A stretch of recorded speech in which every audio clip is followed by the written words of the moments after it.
शादी के बीच में ही एक आदमी भीड़ से निकलकर सामने आया। उसके हाथ में एक बच्चा था और वो मेरी मंगेतर की तरफ चिल्लाया, हमारे बच्चे को भूख लगी है, क्या तुम अपनी शादी थोड़ी देर के लिए रोक सकती हो? ये सुनते ही मैंने आवाज की तरफ देखा। मैंने देखा कि स्टेज के सामने एक आदमी खड़ा है, उसकी गोद में एक बच्चा है और उसकी आंखों में मिन्नतें हैं। वो स्टेज पर खड़ी दुल्हन यानी अनरान को एकटक देख रहा था। पल भर में ही मेहमानों के बीच खलबली मच गई और मैं तो जैसे सन्न रह गया, मानो मुझ पर बिजली गिर गई हो। मैं वहीं का वहीं जम गया। मुझे अपनी आंखों पर यकीन नहीं हो रहा था। नहीं, ये मुमकिन नहीं है। मैंने कांपते हुए हाथों से अनरान की तरफ इशारा करते हुए बड़ी मुश्किल से कहा, अनरान, जरूर कोई गलतफहमी हुई है। लेकिन इससे पहले कि मैं अपनी बात पूरी कर पाता, अनरान तेजी से स्टेज से नीचे उतरी और बड़े ही आराम से उस आदमी की गोद से बच्चे को ले लिया, मानो यह सब उसके लिए रोज की बात हो। उस पल मेरे दिमाग में बस एक सनसाहट सी होने लगी, जैसे अंदर कुछ फट गया हो। मुझे धुंधला सा याद आया कि पिछले कुछ समय से जब भी मैं अनरान से मिलता था, उसके पास से हल्की सी दूध की महक आती थी। उस वक्त मुझे लगा था कि शायद उसने अपना परफ्यूम बदल लिया है, पर मैंने कभी सपने में भी नहीं सोचा था कि उसका किसी और के साथ एक बच्चा भी है। अनरान। मेरे दिल में अभी भी एक उम्मीद थी कि शायद वो मुझे कोई सफाई देगी, लेकिन जब अनरान मेरी तरफ घूमी तो उसके चेहरे पर सिर्फ बेरुखी और खींच थी। ग्यूकिफेन, मैं तुमसे शादी करने के लिए सिर्फ अपनी जिम्मेदारी की वजह से मानी थी। जैसे ही सियाओ वहाँ आया, मेरा मन किया कि मैं झपट कर उससे पूछताछ करूं, उससे पूछूं कि उसने मुझे धोखा क्यों दिया, उसने अब तक का इंतजार क्यों किया और मुझे सबका मजाक क्यों बनने दिया। लेकिन इससे पहले कि मैं आगे बढ़ पाता, अनरान के माता पिता यानी मेरे होने वाले सास ससुर दो दीवारों की तरह हमारे बीच में आकर खड़े हो गए। पापा, मम्मी। अनरान। गुस्से और भरे हुए दिल से मैंने अभी बोलना शुरू ही किया था कि उन्होंने मुझे बेरहमी से बीच में ही टोक दिया। किफेन, अनरान तुमसे शादी नहीं करना चाहती। अब हमें पापा मम्मी कहना बंद करो ताकि कोई गलत फहमी न रहे। मेरी बात मेरे गले में ही अटक कर रह गई और मेरे चेहरे का गुस्सा पल भर में ही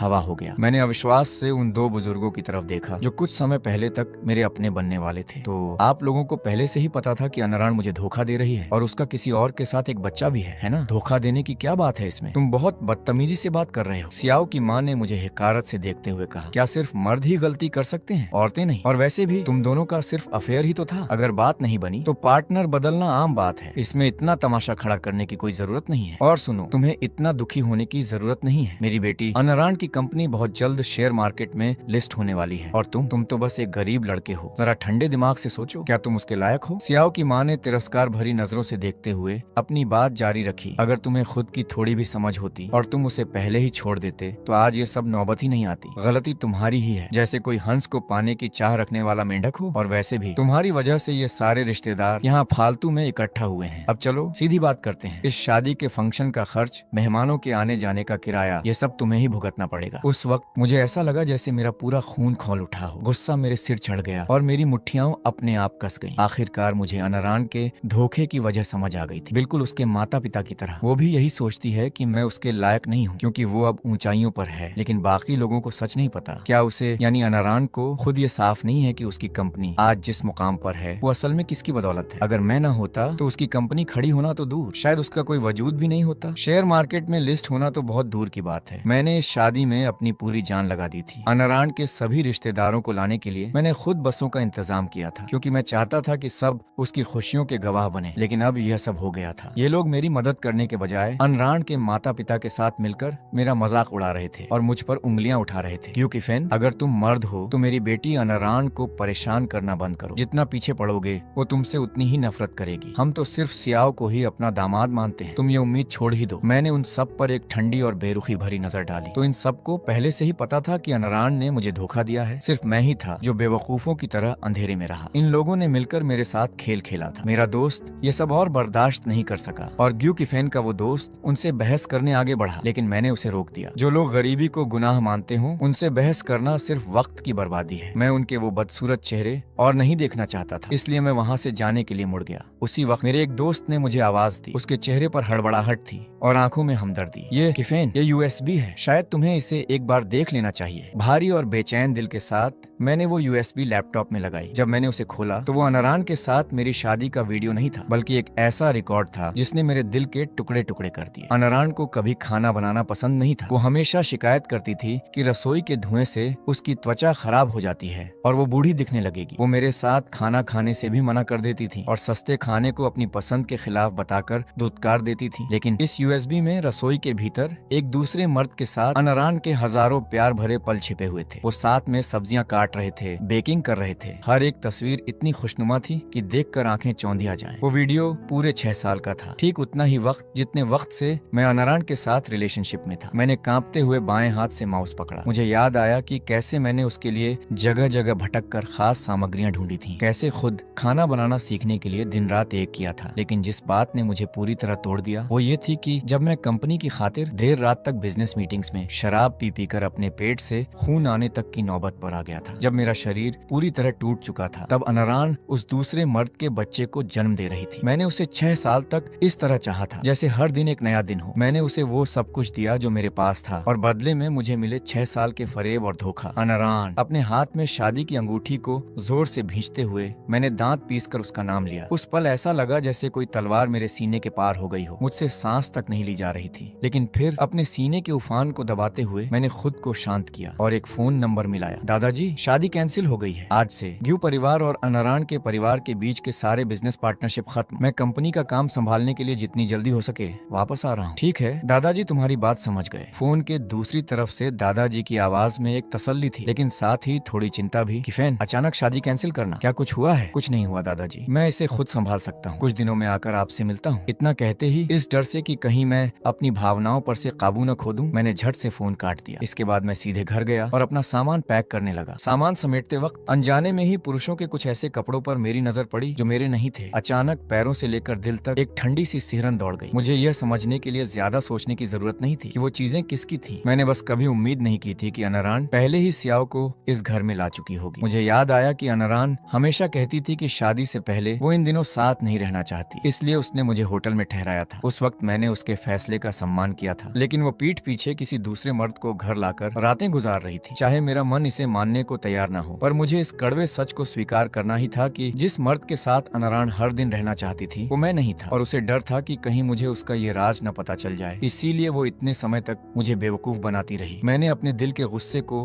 अंदर ही दबाया। आधे घंटे से भी कम समय में मैंने अपना सारा सामान पैक कर लिया। एक छोटे से सूटकेस में इस घर के भीतर मौजूद मेरी सारी कायनात सिमट चुकी थी। जब घर की नौकरानी झांगजी ने मेरे हाथ में सूटकेस देखा तो उसका चेहरा उलझन से भर गया। वो खुद को रोक नहीं पाई और पूछ बैठी, साहब, आज तो आपकी जिंदगी का इतना बड़ा और खुशी का दिन है, आप कहाँ जा रहे हैं? मैंने बेहद ठंडी आवाज में कहा, मेम साहब और मेरे बीच की शादी कैंसिल हो गई है। अब से हमारा एक दूसरे से कोई वास्ता नहीं रहेगा। झांगजी की आंखें फटी की फटी रह गईं। उसके चेहरे पर अविश्वास था। फिर जैसे उसे अचानक कुछ याद आया हो, उसकी नजरों में मेरे लिए सिर्फ हमदर्दी तैरने लगी, मानो वो कुछ कहना चाहती हो, और उसने खुद को रोक लिया। ये देखकर क्या मैं उसके दिल की बात नहीं समझ पाता? झांगजी को यकीनन सियाओ के बारे में पहले से ही पता था। बिल्कुल, अगर अनारान किसी दूसरे मर्द को घर लाती थी तो भला घर की नौकरानी को कैसे नहीं पता होगा? यह सोचकर कि इस दुनिया में लगभग हर कोई अनारान और सियाओ के रिश्ते के बारे में जानता था सिवाय मेरे, जिसे सबने अंधेरे में रखा, मुझे अचानक ऐसा लगा जैसे मैं द ट्रूमैन शो की दुनिया में हूँ, जहाँ मैं ही वो ट्रूमैन था जो झूठ और फरेब के चक्रव्यूह से घिरा हुआ था। ये ख्याल आते ही मैं वहाँ एक पल भी और नहीं रुकना चाहता था। मैंने सूटकेस उठाया और जाने के लिए मुड़ा। ठीक उसी पर नीचे से हंसने और खुशियां मनाने की आवाजें आने लगी। अनारान वापस आ चुकी थी। वहाँ का माहौल एकदम ठंडा हो गया। उसने अपने कंधों पर एक मर्द की जैकेट डाल रखी थी। गोद में एक बच्चा था और उसके साथ खड़ा वो मर्द अपने हाथों में बच्चों के सामान के बड़े बड़े बैग उठाए हुए था। 3 लोगों का एक परिवार, खुश और प्यारा। मैंने अनारान को कभी इतना नरम और कोमल रूप में नहीं देखा था। यहाँ तक कि जब हम दोनों प्यार में थे तब भी मेरे लिए उसकी मुस्कान कभी सचमुच उसकी आंखों तक नहीं पहुँचती थी। मेरा दिल एकदम से बैठ गया। मैं उस आदमी को देखने से खुद को रोक नहीं पाया जो उसके बगल में खड़ा था, आशियाओ। जब मैं यानरान को डेट कर रहा था तब मैंने आशियाओ का नाम पहले ही सुन रखा था। मुझे पता था कि आशियाओ यानरान का एक्स बॉयफ्रेंड था, वही जो विदेश चला गया था जब यानरान के परिवार को सबसे ज्यादा जरूरत थी और उनका बिजनेस सबसे मुश्किल दौर से गुजर रहा था। मैंने कभी नहीं सोचा था कि इतने घुमावों के बाद वे दोनों फिर से एक साथ आ जाएंगे। यानरान भी मुझे देखकर हैरान रह गई और फिर उसने अपनी त्योरियां चढ़ा ली। वो इस बात से बहुत हैरान लग रही थी कि मैं घर पर हूँ और उस समय उसे मेरी मौजूदगी वैसे ही खटक रही थी जैसे शादी के उल्लास के दौरान खटकी थी, जब वो बिना किसी स्पष्टीकरण के, यहाँ तक कि बिना एक माफी के भी सीधे आशियाओं के साथ भाग गई। तो अब ऐसा लग रहा है कि उसकी न तो कोई सफाई देने की और न ही माफी मांगने की कोई नियत है। मेरा दिल पूरी तरह से गहराई तक डूब गया। अगर कोई साथ काम करने वाला सहकर्मी भी आपको बीच रास्ते में छोड़ दे तो कम से कम वो कोई न कोई वजह तो बताएगा। फिर प्यार और शादी जैसी पवित्र और महत्वपूर्ण चीज में तो ये और भी जरूरी हो जाता है। मैं पूरे 6 साल तक यानरान के साथ रहा। क्या मैं उसकी तरफ से एक स्पष्टीकरण का भी हकदार नहीं हूँ? यानरान, तुम मुझे इस तरह कैसे नजरअंदाज कर सकती हो, जैसे तुम्हें कोई फर्क ही नहीं पड़ता? जब आशियाओं ने महसूस किया कि मेरी निगाहें यानरान पर टिकी हैं तो उसने अपनी लाल आंखें लिए एक कदम आगे बढ़ाया।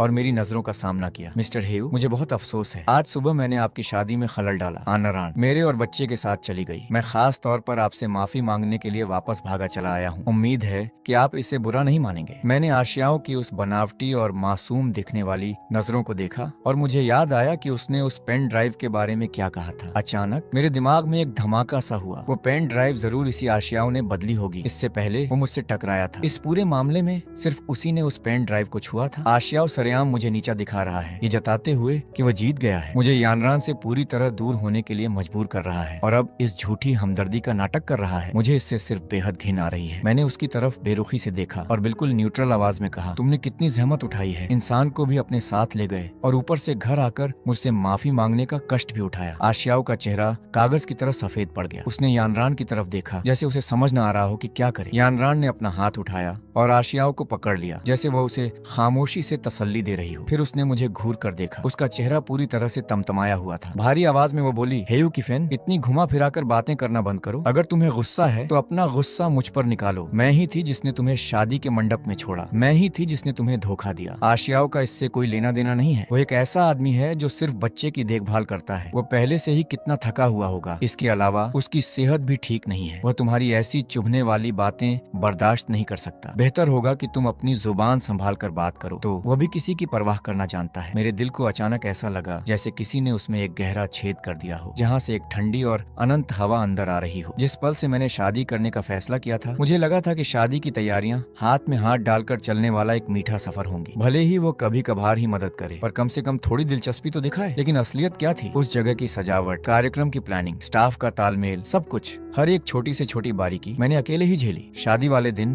बुखार से तपते हुए, अपने बीमार शरीर को घसीटते हुए, मैं सिर्फ इसलिए हर तरफ दौड़ भाग कर रहा था क्योंकि मुझे डर था कि रिश्तेदार और दोस्त, खासकर उसकी तरफ के मेहमान, बहुत ज्यादा उम्मीदें लगाए बैठे होंगे और वह जैसे उसे रत्ती भर भी फर्क नहीं पड़ता कि मैं जीऊं या मरूं। उसे इस बात की भी कोई परवाह नहीं थी कि शादी में इस तरह छोड़े जाने पर मुझे कितनी शर्मिंदगी उठानी पड़ेगी। हालांकि मैं अंदर ही अंदर जानता था कि मुझे ये सब पहले ही भांप लेना चाहिए था। फिर भी मेरे मुंह से शब्द निकल ही गए, यानरान, क्या तुमने मुझसे एक बार भी ये नहीं पूछा कि मैंने शादी के उस तमाशे को कैसे संभाला? यानरान ने बिल्कुल सहजता से और भी बेपरवाह लहजे में कहा, तुम समाज में नए नए आए कोई नौसिखिए नहीं हो, नहीं तुम कोई नासमझ क्रू मेंबर हो और न ही आशियाओं की तरह लाड प्यार से पाले गए बच्चे हो। तुमने कामकाजी दुनिया में कई साल बिताए हैं। ये छोटी मोटी चीजें, मुझे पूरा भरोसा है कि तुम संभाल सकते हो। उसकी आंखों में वो बेरुखी, वो कैसा भरोसा था। वो साफ तौर पर मेरे साथ एक पुराने फटे कपड़े की तरह बर्दाश्त कर रही थी जिसे किसी भी वक्त कचरे में फेंका जा सकता है। आनरान, तुम इतना गुस्सा मत हो, उसके साथ थोड़ा तमीज से पेश आओ, या फिर शायद उसे अपनी आंखों में छिपी उस जीत की खुशी की चमक को छुपाना चाहिए था। आशियाओं हमदर्दी का नाटक करते हुए सलाह देने लगा और फिर एक रो उतरा हुआ चेहरा बनाकर मुझसे मिन्नतें करती आंखों से देखने लगा। मिस्टर हेयू, मुझे सचमुच बहुत अफसोस है। आप तो जानते ही हैं, आनारान आमतौर पर काफी शांत स्वभाव की है, लेकिन जब बात मेरे मामलों की आती है तो वो परेशान हो जाती है। शायद उसने थोड़ा ऊंची आवाज में बात कर दी। ये सुनकर मेरे चेहरे पर एक कड़वी और व्यंग्य भरी मुस्कान आ गई। सच कहूँ तो मेरी यादों में यानरान हमेशा बर्फ की तरह ठंडी ही रही है। कोमलता या नरमी शब्द का उससे कोई लेना देना नहीं है। मुझे याद है जब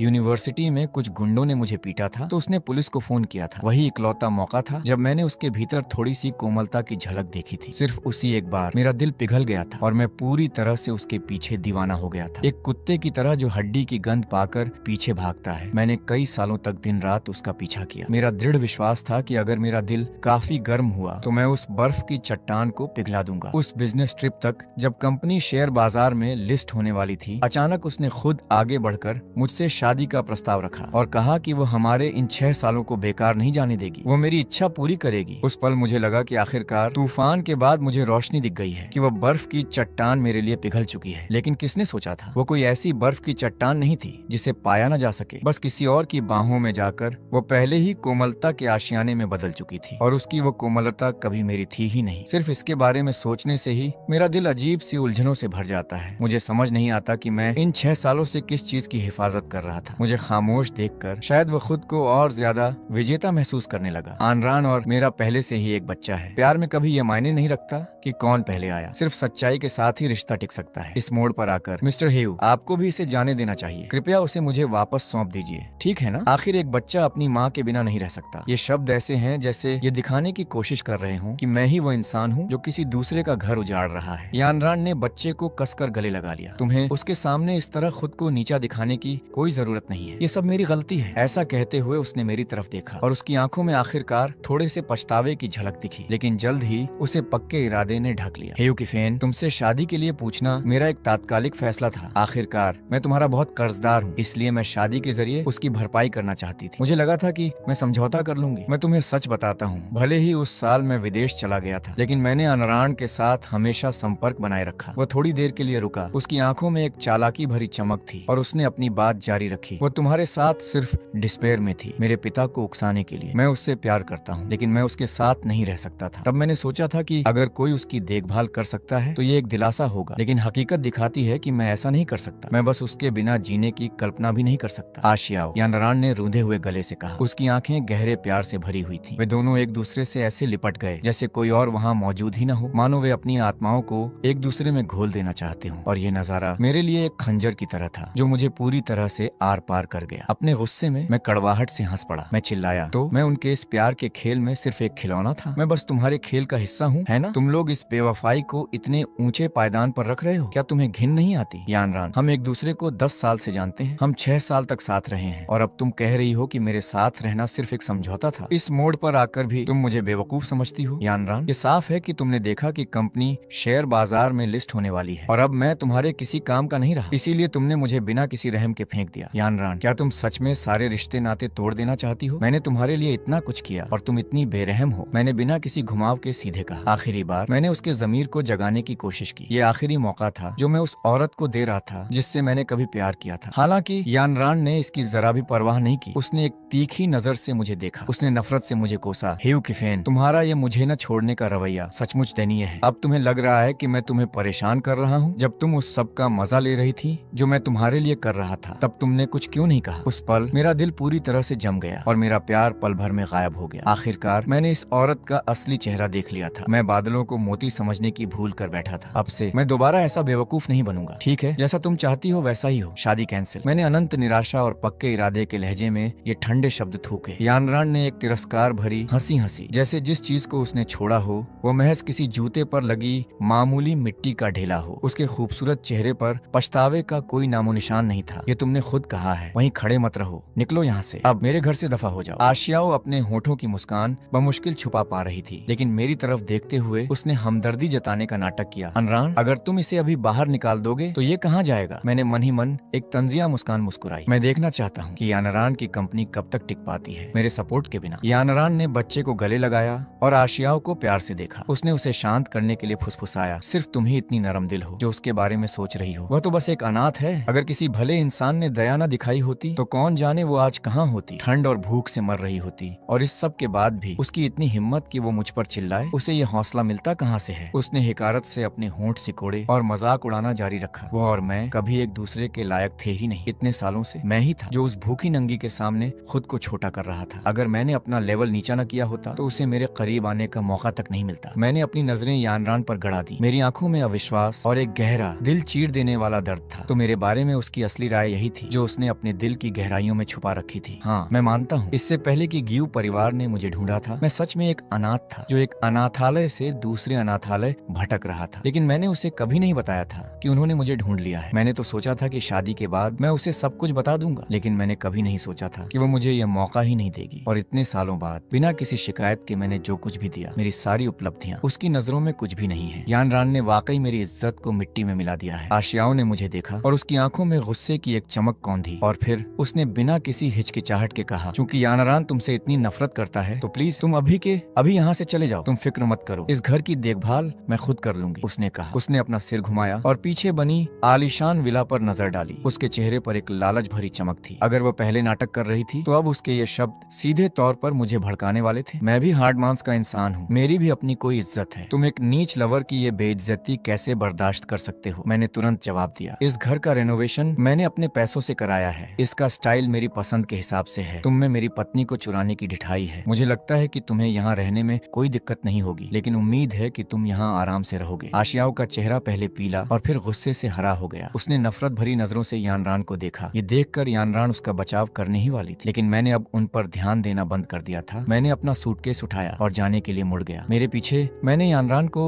आशियाओ को तसल्ली देते सुना, कोई बात नहीं, मैं इस सारे डेकोरेशन को तोड़वा दूंगी और नया करवा दूंगी। आशियाओ, मैं इसे तुम्हारी पसंद के हिसाब से बनवाऊंगी। मैं हल्का सा मुस्कुराया। मुझे इसी बात की उम्मीद थी। जिस डेकोरेशन को मैंने इतनी मेहनत से डिजाइन किया था, मैं उसे दूसरों के लिए क्यों छोड़ूं? सिर्फ डेकोरेशन ही नहीं, बल्कि यानरान की कंपनी के लिए मैंने जो कुछ भी दिया है, मैं वह सब कुछ वापस लेकर रहूंगा। मैं सीधे ग्यू परिवार के घर नहीं गया, पहले मैं एक होटल में गया, क्योंकि यानरान और मेरे बीच के पैसों के मामले अभी पूरी तरह से सुलझे नहीं है। मुझे सब कुछ ठीक करने के लिए समय चाहिए, और तब तक मैं किसी को भी ग्यू परिवार के साथ अपने रिश्ते के बारे में पता नहीं चलने दे सकता, ताकि यानरान के साथ आखिरी अलगाव और उलझ न जाए। मैंने जायदाद के बंटवारे के दस्तावेजों को व्यवस्थित करने में पूरी रात बिता दी। मैंने अगले दिन सुबह होने तक काम किया। मेरी आंखें इतनी लाल और थकी हुई थीं कि बमुश्किल खुल पा रही थीं। जैसे ही मैं आराम करने ही वाला था, दरवाजे पर तेजी से और जोर जोर से खटखटाने की आवाज आई। मैंने यानरान की आवाज पहचान ली। मेरा दिल तो पहले ही मर चुका था, इसलिए मैं कोई जवाब नहीं देना चाहता था, लेकिन खटखटाना बंद ही नहीं हो रहा था। बिल्कुल बदतमीजी थी। हालांकि मुझे एक पब्लिक जगह पर तमाशा होने की फिक्र भी थी। कोई और रास्ता न होने पर मैं दरवाजा खोलने गया। मैंने दरवाजे पर खड़े यानरान और आशियाओ को ठंडी नजरों और सपाट चेहरे से देखा। कुछ काम है। यानरान ने शायद मुझे पहले कभी इतना बेरुखा नहीं देखा था। उसने अपनी भौहें सिकोड़ ली। अपनी आने की वजह याद करते हुए उसने जोर से फुफकारते हुए कहा, ग्यू किफेन, मैंने पहले कभी क्यों नहीं नोटिस किया कि तुम इतने शातिर हो? कल रात शादी में जो कुछ भी हुआ, क्या वो तुमने लीक किया था? क्या तुमने सोचा है कि इसका आशियाओ और मुझ पर क्या असर पड़ेगा? तुम सच में बेहद नीच हो। मैं हैरान रह गया। यानरान जो कह रही थी उसे समझने में मुझे थोड़ा समय लगा। तुम कह रही हो कि तुम और आशियाओ साथ थे और तुम शादी छोड़कर भाग गई? क्या ये बात लीक हो गई है? क्या वहाँ मौजूद लोग अंधे थे? क्या उन्होंने नहीं देखा? अगर तुम चाहती हो कि किसी को पता न चले तो ऐसा काम ही मत करो। अगर तुम्हें शर्मिंदगी का इतना ही डर है तो तुमने इतनी बेशर्मी वाली हरकत की ही क्यों? अब जब कर दी है तो इसके नतीजे भी भुगतो। इसका मुझसे कोई लेना देना नहीं है। मेरी तरह बिना किसी को दोष दिए मैंने अपनी जवानी के 6 साल बर्बाद कर दिए। इतनी जिल्लत झेली। मेरे लिए यह सब कौन झेलेगा? ये देखकर कि मैं दरवाजा बंद करने वाला हूँ, आशियाओ ने फुर्ती से अपने शरीर से दरवाजे को रोक दिया। मिस्टर ग्यू, सारी गलती मेरी है, लेकिन अनारान की कंपनी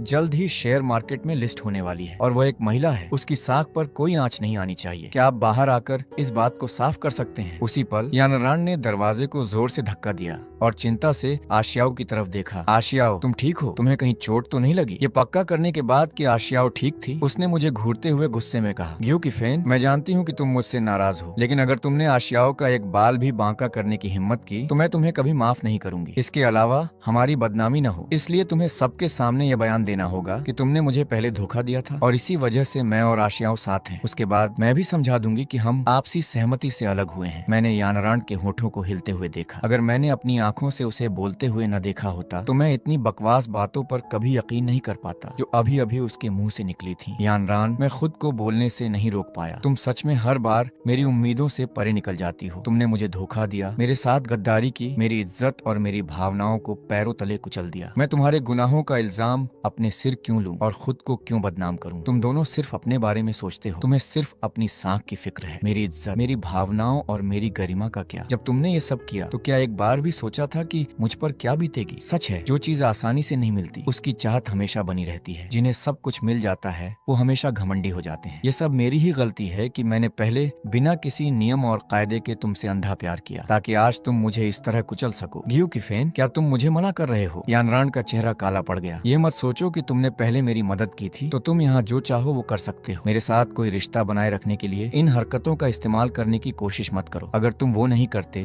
जो मैं कह रही हूँ तो इसी वक्त इस शहर को छोड़कर चले जाओ और दोबारा कभी मत दिखना। सिर्फ इसी तरीके से लोगों का गुस्सा धीरे धीरे शांत होगा। मैंने उसे ठंडी और बेरुखी भरी नजरों से देखा। जब तुम्हारे पास पूरी राजधानी को कंट्रोल करने की ताकत आ जाए तब आकर मुझे ऑर्डर देना। मैंने बार बार मना कर दिया। यानरान को बड़ी शर्मिंदगी महसूस हुई। उसी वक्त आशियाओ ने उसका हाथ पकड़ा, एक कदम आगे बढ़ाया और मुझसे कहा, 1 महीने के अंदर अनारान और मैं शादी करने वाले हैं। क्या आप हमें आशीर्वाद देने आ सकते हैं? मैं सच में आपका आशीर्वाद पाना चाहता हूँ। मैं अच्छी तरह जानता था कि आशियाओ का क्या मतलब था। ये जानबूझकर की गई बेइज्जती थी। अगर ये कल की बात होती तो शायद मेरा दिल थोड़ा दुखता, लेकिन आज यानरान का असली चेहरा साफ साफ देख लेने के बाद और उसके लिए मन में कोई वहम न रहने के बाद मुझे एहसास हुआ कि यानरान कोई इतनी बड़ी चीज नहीं है। वो इस लायक नहीं है कि उसे बार बार याद किया जाए। मेरे दिल में उसके लिए एक छोटी सी जगह भी नहीं है। जहाँ तक इस गुजरे हुए कल को पूरी तरह भूल जाने की बात है, मुझे पूरा यकीन है कि यह बस कुछ ही दिनों की बात है। इसलिए बिना किसी भाव के मैंने आशियाओ को देखा। अच्छा, ऐसा है क्या? फिर तो मुझे तुम्हें वाकई बधाई देनी चाहिए। आखिरकार तुम ऑफिशियल बनने में कामयाब हो ही गए। वो आ सकती है या नहीं भी। थी। आशियाओ, तुम्हें इस तरह खुद को छोटा करने की जरूरत नहीं है। यानरान को तरस आ रहा था कि आशियाओ मेरे सामने खुद को कितना गिरा रहा था। उसने मुझ पर एक ठंडी नजर डाली। ग्यू किफेन, तुम बहुत गरीब हो, तुम मेरे सर्कल के नहीं हो। मेरे ऊपर अपना समय और बर्बाद मत करो। उसे शायद इस बात का डर था कि मैं उससे चिपका रहूंगा, या शायद वो सोच रही थी कि अगर मैं राजधानी में रुक गया तो इसका मतलब है कि मैं अभी भी उसे भूल नहीं पाया हूँ। लेकिन वह नहीं जानती थी कि शादी में जिस पल वह मुड़ी और छोड़कर चली गई थी, मेरा दिल उसी पल पूरी तरह मर चुका था। और अपने कामों से मैंने अपना रवैया साबित कर दिया था। मैंने आशियाओं को जोर से धक्का दिया और दरवाजा धड़ाम से बंद कर दिया। अगर जायदाद के बंटवारे का समझौता बीच में न होता, जो अभी तक पूरी तरह तैयार नहीं हुआ था, तो मैं यानरान और बाकी लोगों से एक शब्द भी बात नहीं करना चाहता था। दरवाजे के बाहर यानरान ने अपने दांत भींचे और गुस्से में चिल्लाई, ग्यू किफेन। फिर आशियाओं ने धीमी आवाज में कुछ कहा। दरवाजे के पार से आती वो आवाज बहुत धुंधली थी, मुझे साफ सुनाई नहीं दी। और उसी रात मुझे समझ आ गया कि आशियाओं और यानरान ने दिन में दरवाजे पर क्या प्लानिंग की थी। रात घिर आई थी, हर तरफ सन्नाटा था। जिस वक्त सबको गहरी नींद में सो जाना चाहिए था, बगल के कमरे से जोर जोर से अजीब और चेहरे को लाल कर देने वाली आवाजें आने लगी, एक के बाद एक, बिना रुके, जो पूरे 2 घंटे तक चलती रही, जिससे मैं चिढ़ गया और परेशान हो गया। अब मुझसे ये और बर्दाश्त नहीं हो रहा था। मैं रिसेप्शन पर इसकी शिकायत करने ही वाला था कि तभी मुझे एक बहुत ही जानी पहचानी आवाज सुनाई दी, आशियाओ, आशियाओ। मेरे पूरे बदन का खून जैसे अचानक जम सा गया हो। वो आवाज मैं उसे बहुत अच्छे से पहचानता था। वो यानरान की आवाज थी, और वो भी बहुत ज्यादा एक्साइटेड थी। क्या उन्हें पता था कि मैं बगल वाले कमरे में ही हूँ? और क्या वो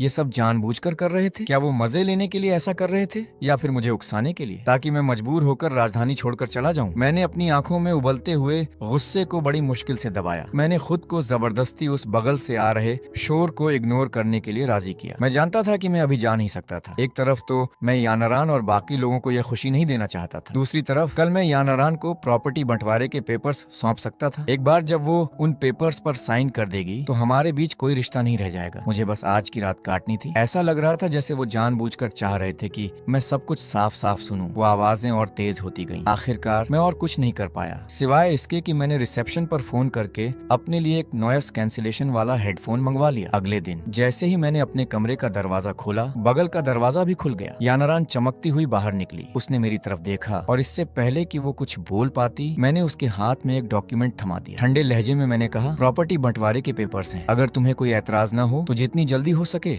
इस पर साइन कर दो। यानरान के चेहरे के भाव हल्के से जम गए। जल्दी ही उसकी आंखों में गुस्सा और नफरत भर गई, जैसे ऐसा करके मैं कोई लालची इंसान बन गया हूँ जो सिर्फ अपना फायदा सोच रहा है। उसके चेहरे के एक्सप्रेशंस देखकर मुझे उस पल लगा कि मैंने पेपर्स में जो रकम लिखी थी कि यानरान कंपनी में मेरे शेयर्स खरीद ले, वो अभी भी बहुत कम थी। लेकिन किसने सोचा था कि जिस एग्रीमेंट को मैंने 2 रातें जागकर इतने ध्यान से तैयार किया था, यानरान ने उस पर बस एक नजर डाली और सीधे उसे पकड़कर चीरते हुए टुकड़े टुकड़े कर दिया। फिर उसने मुझे ऊपर से नीचे तक बड़े घमंड से देखा और कहा, तुम जो भी कह रहे हो मैं तुम्हें फूटी कौड़ी भी नहीं दूंगी। रही बात उन शेयर्स की जो तुम्हारी मेरी कंपनी में है, तो बेहतर होगा कि तुम उन्हें चुपचाप मेरे नाम ट्रांसफर कर दो, वरना भले ही तुम कंपनी से चिपके रहो। मेरे पास ऐसे बहुत से तरीके हैं जिससे मैं तुम्हें वहाँ टिकने नहीं दूंगी। ये मत सोचना कि मैं बेरहम हूँ। ये देखते हुए कि तुम 6 साल मेरे साथ रहे हो, मैं बात को आगे नहीं बढ़ाना चाहती। ब्रेकअप के मुआवजे के तौर पर मैं तुम्हें 10,000 युआन देती हूँ। क्या आगे चलकर तुम्हें कभी मेरे जैसी इतनी बेहतरीन और रुतबे वाली औरत मिलेगी? ये 10,000 युआन लो और दफा हो जाओ यहाँ से। मेरे सामने दोबारा मत आना। मेरे और अशियाओं के बीच की खुशियों में दखल मत डालो। हम अमीर लोग तुम जैसे किसी इंसान के साथ नहीं उलझना चाहते जिससे गरीबी की बदबू आती हो। आगे चलकर किसी से मत कहना कि मैं तुम्हारी मंगेतर हूँ। मेरी बदनामी मत करना। मैंने उन टुकड़ों की तरफ देखा। यानरान का एक एक शब्द हथौड़े की तरह लगा। उसने इन 6 सालों के बचे कुचे प्यार को पूरी तरह से कुचल दिया था। पता चला कि यानरान के पास सिर्फ दिल ही नहीं है, बल्कि उसकी हरकतें तो बिल्कुल इंसानों जैसी हैं ही नहीं। यानरान, बेहतर होगा कि तुम वो सब याद रखो जो तुमने आज मेरे साथ किया है। बदले की भावना मेरे दिल में पागलों की तरह जाग उठी। मैं झटके से मुड़ा। मैं बड़े बड़े कदम भरते हुए वापस कमरे में गया, अपना सूटकेस उठाया और होटल के एंट्रेंस की तरफ निकल गया। जैसे ही मैं होटल के गेट पर पहुंचा, एक शानदार काले रंग की आलीशान कार मेरे ठीक सामने आकर रुकी। दरवाजा खुला और एक छरहरे बदन और खूबसूरत चेहरे वाली औरत जल्दी से बाहर निकली। उसने हाथ में एक काला छाता ले रखा था। मैंने नजरें उठाकर उसकी तरफ देखा। उस पल जो जज्बात में इतनी देर से दबाए बैठा था, वो पूरी तरह से छलक पड़े। मेरी आंखें तुरंत लाल हो गईं। कांपती आवाज में मैं चिल्लाया, दीदी, ये औरत और कोई नहीं बल्कि मेरी सबसे सगी दीदी थी। उस औरत के माथे पर गहरी शिकन थी और उसकी आंखों में भारी चिंता साफ दिख रही थी। उसने अपना काला ओवरकोट उतारा जो उसने पहन रखा था। उसने उसे धीरे से मेरे कंधों पर डाल दिया। भले ही उसका चेहरा गंभीर था, लेकिन जब वो बोली तो उसकी बहन वाली आवाज में एक अजीब सी नरमी थी। वो धीरे से बोली, बुरा लगा? वो तो बस एक घटिया औरत है। तुम बस घर चलो और कंपनी का काम अच्छे से संभालो। मैं उसे तुम्हारे सामने घुटने टेकने और माफी मांगने पर मजबूर कर दूंगी।